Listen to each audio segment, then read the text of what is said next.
Okay, hi everyone. This is the penultimate actually the last live session of the day. We've got a recorded session after this before the closing address. This is the last session of the day. Really excited to have Dan join us here from the Guinness World of Records. Talk a bit about how they've grown their brand channel on TikTok. So he'll be talking a bit about that to us. If you've got any questions, you can leave them in the question box. Please say hi in the chat. I'm going to ask you, Dan, to introduce yourself. I've also got a warm-up question for everyone. What was your lockdown? Some of us are out of lockdown now, some are going back into it. But what was your lockdown Netflix series? And I'm going to ask this time, what have you had any lockdown food items that have got you through the last 6 months, or anyone found something to eat, kind of comfort food to get you through the day? I think I have a few probably disgusting ones, including putting butter on shredded wheat. But Dan, if you'd like to introduce yourself, and maybe you can share your lockdown comfort food. Okay. Hi James. Hello everyone. My name's Dan Thorne. I've worked at Guinness World Records now in looking after social media for nearly 7 years. My job title is Senior Social Media Manager. And I guess I'm here today to talk about our TikTok channel, how we started. We sort of kicked that off back in about January 2019, and it's been a success for us so far. We've got nearly 10 million followers. My lockdown food of choice, probably just the fact that occasionally I was able to go to the fish and chip shop around the corner from us, which was an absolute blessing when lockdown was over. I'm a big fish and chips fan, so that was mine. And series-wise, I would say, actually not Netflix, but a box set on Amazon, Bosch, the detective series, was absolutely brilliant, and that was my highlight. I watched all 6 or 7 series of that. Great. So Dan, tell us about the Guinness World Records TikTok channel. You've been working there a while, I think. How did this come about, and what results have you had? Well, it actually started off with the early signals from our team in Beijing, who were experimenting with Douyin, which of course was the Chinese version of TikTok, and still is.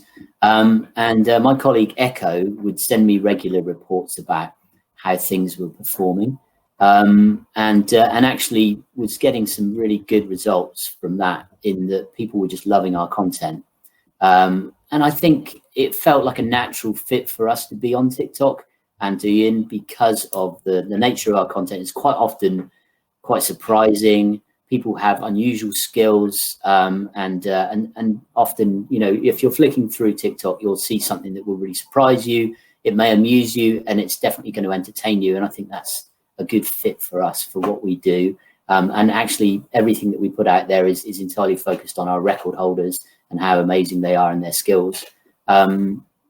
So actually, when TikTok became a thing, and obviously the takeover from Musical.ly, so we were looking at Musical.ly, but we couldn't really see where we fitted in. There were a few of our record holders on there, like Jif the dog was on Musical.ly doing enormous numbers. And he's a talented Pomeranian dog who runs on his hind legs and stuff like that.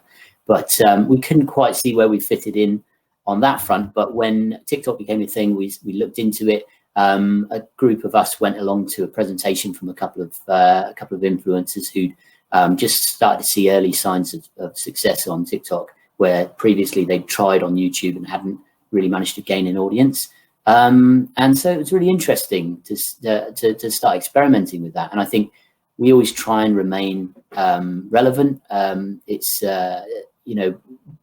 not only from the perspective of having exciting new records in the book that are related to social media, because this year's book features quite a few TikTok stars based on the numbers that they generate. But also, it's important for us to always be experimenting with new platforms. So that's how we ended up there. Great. And so you started experimenting, as you say, you're fairly early on to this, and did it take off immediately, or did it take time, experimentation? I think we were able to have pretty good success from the early stages on there. We kind of, myself and my colleague Matt, who's one of our video editors, we've worked together for the last 5 years, and we've got a real good feel for what works and what doesn't online, based on kind of the previous successes. And so to begin with, our TikTok channel was kind of a greatest hits parade of all the stuff that we knew had done really, really great elsewhere. But obviously repurposed to some extent for the platform to fit. But over time, it started to be more about the new content that was coming in from our record holders. So we get an enormous amount of user-generated content sent in from our record holders around the world, and so quite a lot of that is we look at that and say, okay, which platform would this be suitable for? And previously, there wasn't really a great place for all the short form content to go. It would kind of only perform moderately well on Facebook and Instagram, whereas now we had a place for the really short record attempts, or the little snippets of really amazing record attempts to go, and also in some cases tell a bit of a story as well. So it's quite nice to be able to say, well, here's one of our record holders, and here's a quote from them talking about, have a little soundbite talking about how they got to that point in their life, and how they gained those skills, or some of the adversities that they'd come up against during their time, and getting to where they were. So that was quite a nice opportunity as well, and it's a very positive community. So when we're presenting our record holders in a really positive light, then people respond really nicely in the comments. Great, and probably big contrast to other platforms like Twitter. So you kind of started experimenting, found some kind of formats that worked, both your own content plus some kind of user-generated stuff. And then has it been a steady uptick to is it sort of 9 or 10 million followers you've got now, or is it really sort of ticked up in the last year, or how did it progress?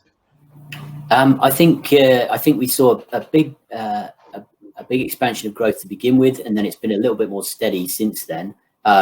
It's difficult always to justify spending the same amount of resource on a platform that doesn't necessarily monetize. So that has been a bit of a struggle in terms of making sure that we've got all the freshest content out. And I know that there are, we're limited as to how many members of the team that we can have involved in this as well. So basically, it's a quite a small operation from our side, because we're, I guess, from my particular team, our main sort of aim is to monetize our content on Facebook, YouTube, and Snapchat. So TikTok is one of those kind of ones that we've built because we love it and because it's a great place for our record holders. But it's sometimes difficult to justify spending as much time preparing content for that as it is for our other platforms. But having said that, we're loving what we're doing on there at the moment. We're excited about the opportunities going forwards, and we've got some initiatives in partnership with TikTok as well right now. Great. And you were going to do a little screen share, maybe show some examples of. I shared the Guinness World Records TikTok in the chat, but maybe we can do a little screen share of. Unfortunately, we can't get the sound working, but I guess you get the idea of some examples of. Here we go. So let's just refocus this.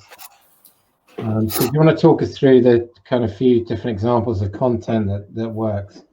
Yeah, sure. So this was, I think this was one of our early successes. This was an event where for Guinness World Records Day, we invited Chandra Dangi from Nepal and Sultan Kozan from Turkey to meet each other for the first time. And so they came to London, and that's our editor-in-chief, Craig, there meeting them. And Chandra was at the time the shortest man in the world, and Sultan is the tallest. He's the current record holder. Unfortunately, Mr. Dangi passed away a few years ago. But this was an example of, I guess, if you've never seen this before, and quite a lot of people on TikTok had never seen this before, but this was kind of a big deal for me because I was there at the time. But this was an example of resurfacing something that maybe a lot of younger folks had never seen. This was, I believe, at one time this was the most popular video on TikTok in the UK, and I think it got 76 million views. Wow. So that was just kind of one of those really eye-catching ones. And obviously, James, you and I were talking about how the tallest man is always a really iconic Guinness World Records title. And I know that when I was growing up reading the book, and me and my brother would sit there looking through the pages, we always go to the page about the tallest man first and read all the stats and stuff like that. And I think there's still that fascination. We certainly see that now with across all of our platforms, that human body records are the ones that people always flock to in great numbers, and they absolutely love them. So that one was popular. And you literally, all you had to do was take, I guess you took it down to a very small kind of clip, edit it right down, and then you basically chuck it on there, and that was more or less it, right? There's no fancy, effects or filters or overlays or anything. And in that case, no, there was no real need to, because the footage was so great. It really speaks for itself. I think we may have had a little soundbite from our editor in chief talking over it, talking about the event. But yeah, that was it really. With that one, that was enough for it. I think the visual impact quite a lot of the time with our record holders is enough. One other thing I would say is quite important that I've noticed a lot is TikTok's a big place for music, as you know, and syncing up the music to the rhythm of of what's going on screen is also important. So there are some record attempts that I've put out there where I've deliberately tried to sync up the music to the movements of the record holder. And it feels very satisfying to watch. And that's something that I think TikTok does very well, and people are very sensitive to music. Great. So getting some sound going. That's a great example, and yeah, pretty impressive view count, that's for sure. So have you got any others you want to show? Or? Yeah, sure. Okay, so let's see. So does this one work for you? You might have to open it in the same browser tab, or maybe we reshare it. Yeah, I'll try and reshare it. Or copy it across maybe into that tab. Yeah. Copy the URL maybe. Okay. Sorry, bear with me a sec. Okay, so this one is a little video where our editor-in-chief is talking about an artifact. So this is kind of one of our lockdown videos where we've all been kind of stuck at home, and so is our editor. But luckily, he's got an enormous amount of our archive with him. So that's Craig explaining about the oldest vomit. So this is dinosaur vomit from an ichthyosaur, I believe. So that's just kind of an explainer. There's a nice little soundtrack in the background that's kind of almost sounds like dinosaurs stomping along. And it's just one of those fun, surprising facts that I think tend to do quite well on TikTok. And that's actually part of a series that we're doing at the moment called Learn on TikTok, which quite a few other creators are involved in as well, for sort of like mini educational sound bites and things like that. Great. Any others, or are that two good examples, do you think? Let's just take another. So this is another one where this is kind of a surprising one, and I think the facial reactions of some of the record holders is this one working for you? Yep.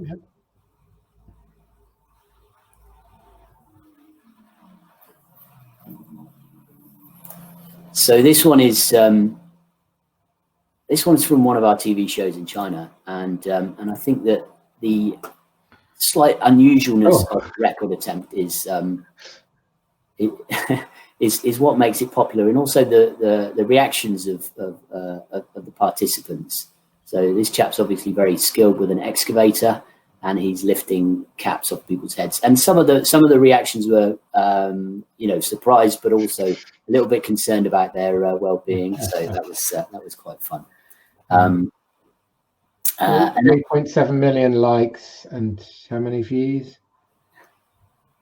Yeah, I think that one's sort of about 17 million or something. Wow. And let me just share one more. Sorry about this.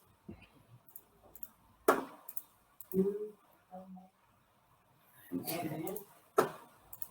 So this is Gary from the US, and he he's in the new 2021 book. He's spent 54 years making the world's longest gum wrapper chain. And I think this one's interesting because it just shows sort of the level of dedication, but also there's the side of this TikTok video which kind of shows how he actually makes a link in the chain as well. So there's a kind of a craft talk element to it, in that, you actually get to see something that you can practically take away and try yourself at home, kind of thing. But also the sort of the scale is quite astonishing. And I would say also that on TikTok, we've seen that record holders of all ages and all backgrounds are welcome. So it's a very sort of open field to anyone. I've seen one guy, one older gentleman in the UK's got a really big account, and I think that people are very welcoming to seeing people of all ages on there, and all sorts of nationalities, which we always try to make sure that we cover. As well as Guinness World Records. Great, that's some good examples there, and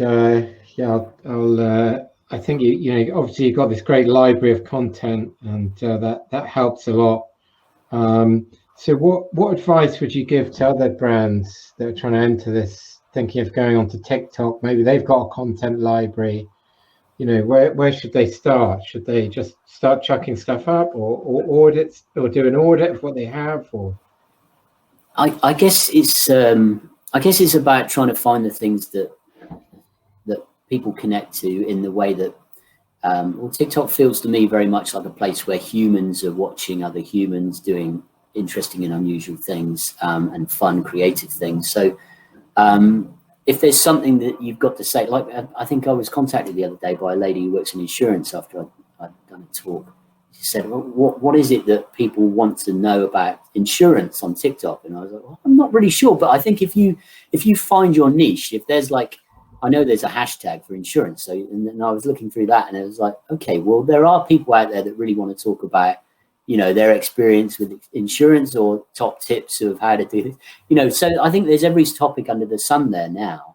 It's just about putting it across in a really human and believable way, and sort of, I guess to some extent, really finding your community, and presenting it in a fun and interesting, eye-catching way. And obviously, the first sort of few seconds of your video need to be really, really impactful and quite surprising to sort of make people stop in their tracks. I think it's a fairly level playing field. So if you can do something that's a little bit unusual and surprising, but also informative, I would say also take advantage of the on-screen captions and things like that. Yeah. Great. And what about engaging the community to post their own stuff? How did you go about? Did you have a hashtag challenge, or did you use your other channels to get people to do that, or how did you start to get your audience involved? So I guess TikTok's unique in the fact that they've got the duet function, which is quite cool. So if you've been on there and you've played around with the duets, you'll know what I mean. And for us, we've I guess since lockdown we've had a bit of a challenge on our hands, in that we wanted to engage people who were stuck at home in record challenges, but often the guidelines for our records are quite strict in terms of the evidence that you provide. So you apply on the website, you then get the evidence requirements, and then you have to send witness statements and video and photos and all kinds of really complicated evidence. But at the start of lockdown, we decided that we were going to try and create new categories which would allow people to submit evidence as a social media post. And this is something we've done previously a few years back on a website called GWI Challenges, where people would go into league tables and just submit their own mobile videos of themselves doing things. And then at the end of the week, our adjudicators would say, okay, well, this person is top of the leaderboard, so we'll give them the record. And that I think it may have been a bit ahead of its time, and that sort of fell by the wayside. And now you've got a kind of a more open, democratic approach to submitting your records online. So we've got this weekly thing called the GWR Challenge. So on TikTok, we put out the challenge. We have our adjudicator explaining the rules, and then encouraging people to duet with this video in order to take part in the challenge. And we've seen a pretty good pickup from that, especially from, I guess, people that are a little bit bored at home, that don't mind, that quite fancy the idea of, stacking coins or lining up books in a domino style and doing it in the quickest time possible, or doing something interesting with doing a handstand or trying to put it on a t-shirt, or fun things like that that you can do at home without having to have all that much equipment. And if you're a media company or brand, you mentioned you've kind of been able to do this on a pretty small budget and small resources, but what skills and resources do you need, both internal and maybe external? There's any tools you're using? I've been using quite a lot of editing functions on my phone, but TikTok's got a lot of good onboard editing functions as well. Got lots of cool filters that you can play with, and green screen. Actually, the green screen is really fun. I've seen a lot of people use that. I mean, it's not necessarily the most sophisticated tool, but it's actually quite a cool way of using an existing bit of footage and then putting yourself onto it and going, oh. So today, I think we put out a video of our editor with the world's largest bee, and the bee's kind of buzzing around his head and all that kind of thing. I mean, I've been using an app called Bee Cut, which kind of chops everything into the right size and format, and then you can do a lot of editing and stuff within TikTok as well. But obviously the majority of them are properly edited on Premiere and stuff like that. Right. But quite often we do get submitted evidence in vertical format, so it doesn't require a whole lot of editing. And obviously you've also got the option of choosing music on TikTok as well. As a brand, I don't think we have access to the wide range of pop music and stuff now, but you can access the kind of the generic music library that TikTok gives to brands. What was that video app? You said Bee Cut, BEA or? Oh, BEECUT. Yeah. Bee Cut. Oh yeah, I found it. Great. Okay, I'll maybe share that. And okay, well, it was really good hearing about what you've been up to today, and yeah, really congratulations on getting to nearly 10 million followers, and I don't know how many views it was, but it's quite a lot by now, I guess. And someone who spent a lot of their childhood watching the Guinness World of Records, it's getting the book for Christmas. It's great to see how you've managed to not only make it live on, but make it so successful on this new platform. And yeah, I think hats off to you for doing that, and thanks for sharing some of what you've been doing today. Thanks very much for having me, James. Great. Happy to answer any questions that have come in at all. Well, we do with one question someone's asking. If anyone has any more questions, you can leave them in the questions box. Art is asking,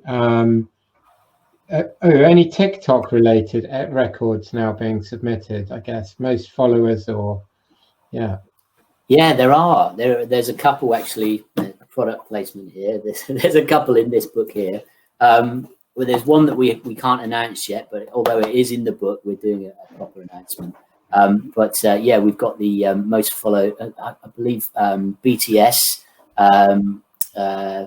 feature in this year's edition, and they've got the fastest time to reach 1 million followers on TikTok. And there are quite a few others that are more specific to genres, so most followed animal and that kind of thing, most followed pet and those kinds of categories.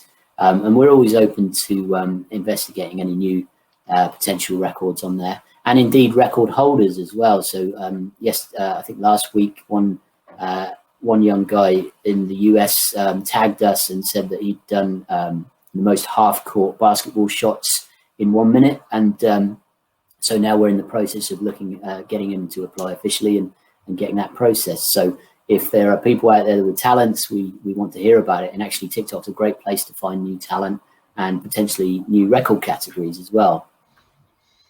Great. And I guess the best way of keeping up to date is to follow your TikTok, which you posted earlier. And I don't know if there's any other platforms you're live on, probably on LinkedIn or Twitter. Yeah. Yes. Well, I mean, Guinness World Records is on Facebook, Snapchat Discover twice a week. We have a show there, Twitter, Instagram, all the usuals, LinkedIn, of course. For me personally, I'm on Twitter as Dan Thorne UK, and also on LinkedIn as well. Great. All right. Well, thanks a lot, Dan. Great talking to you. Thanks very much, James. Much appreciated. Cheers. Bye.